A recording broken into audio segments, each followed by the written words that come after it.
Bonjour frères et sœurs, je suis le frère Rousseau, prédicateur de l'évangile de Jésus-Christ, par la volonté de Dieu, le Père de notre Seigneur Jésus-Christ de Nazareth, notre Père dans les cieux.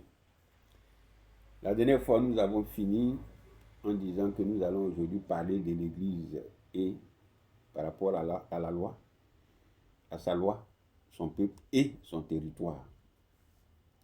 En effet, il est évident que nous devons aussi en parler, puisque Israël a eu un territoire, a eu une loi et a eu un peuple. Pour nous, l'Église de Jésus-Christ, en son corps et en son esprit, sa loi, c'est la doctrine de Jésus-Christ. Son peuple, ce sont les chrétiens. Et le territoire, c'est toute l'étendue de la terre. Oui. Sur toute l'étendue de la terre, les enfants de Dieu sont disséminés. C'est le Saint-Esprit qui est le signe par lequel ils se reconnaissent, car l'Esprit convainc notre esprit que nous sommes enfants de Dieu. Et le baptême qui nous permet d'avoir le nom de Jésus-Christ. Ainsi, nous ferons partie du corps avec le Saint-Esprit comme esprit.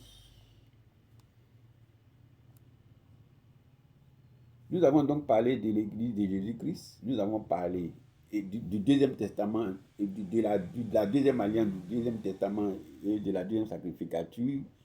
Après avoir parlé de la Première Alliance, du Premier Testament et de la Première Sacrificature. Nous allons faire la conclusion de ces choses-là et ensuite passer à l'exhortation, se tenant toujours par la parole. Ensuite, aussi la prédication et les sermons, afin de mieux faire comprendre ces choses que nous avons déjà enseignées.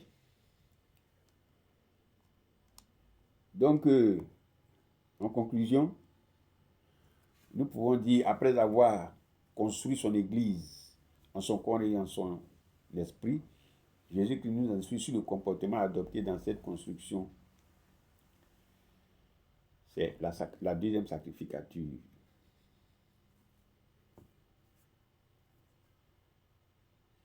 C'est ce que la deuxième sacrificature représente dans la construction de l'Église de Jésus-Christ. Nous allons, pour ce faire, parler du perfectionnement et de l'édification.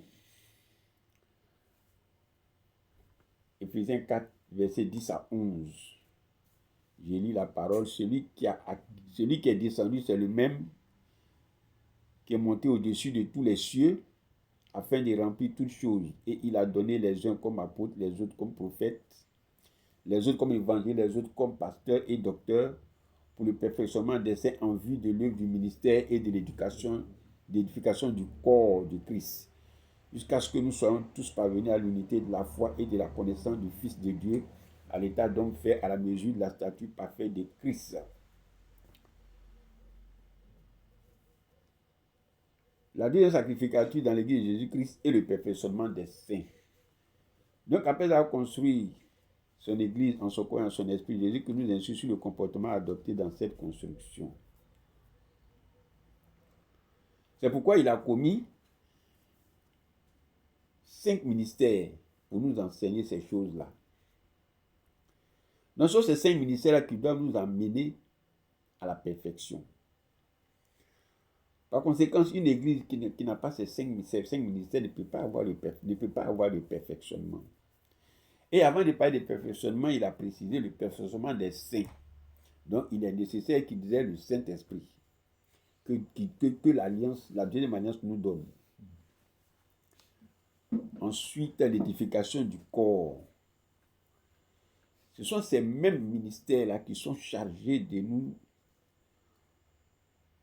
d'édifier le corps de Christ, nous donner notre place dans le corps et la fonction que nous devons occuper, la place que nous devons occuper et la fonction à laquelle nous sommes affectés dans le corps.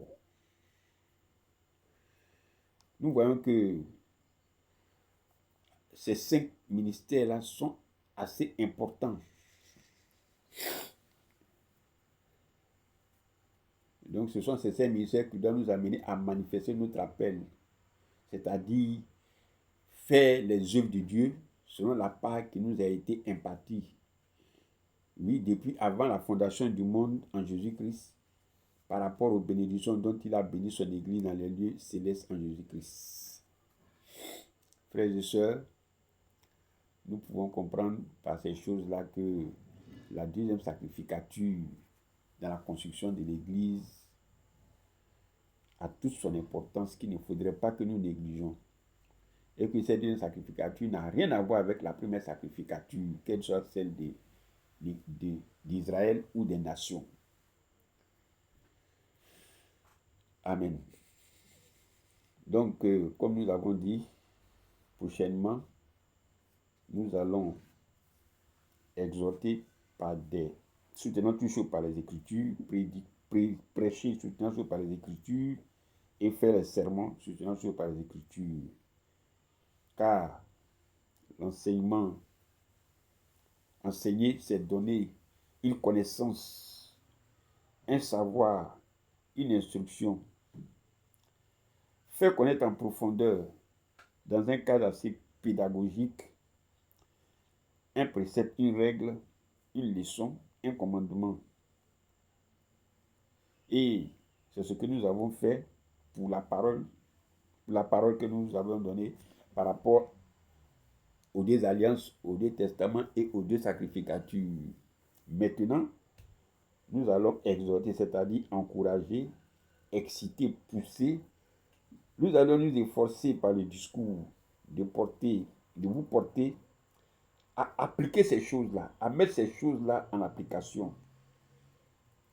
Soutenant toutes choses par la parole. Nous allons aussi prêcher, c'est-à-dire exhorter par des citations, par rapport à ces choses que nous avons enseignées, c'est-à-dire les deux alliances, les testaments et les sacrificatures. Nous allons aussi faire des sermons qui consistent en un ensemble de conseils, des avis que nous allons donner sur ce qu'il est bien de faire et sur ce qui n'est pas bien de faire, soutenant là aussi toujours par la parole puissante de Jésus-Christ de Nazareth. Donc, frères et sœurs, nous allons entrer dans une autre phase. Pour la première partie de l'enseignement que nous avons donné, par rapport à la première partie de l'enseignement que nous avons donné sur les alliances, les testaments et les sacrificatures. Je répète encore, nous avons parlé de la première alliance par rapport aux nations, la première alliance par rapport à Israël, et nous avons parlé de la deuxième alliance par rapport à l'Église de Jésus-Christ, et la deuxième alliance par rapport, la deuxième sacrificature et le deuxième testament par rapport à la construction de l'Église.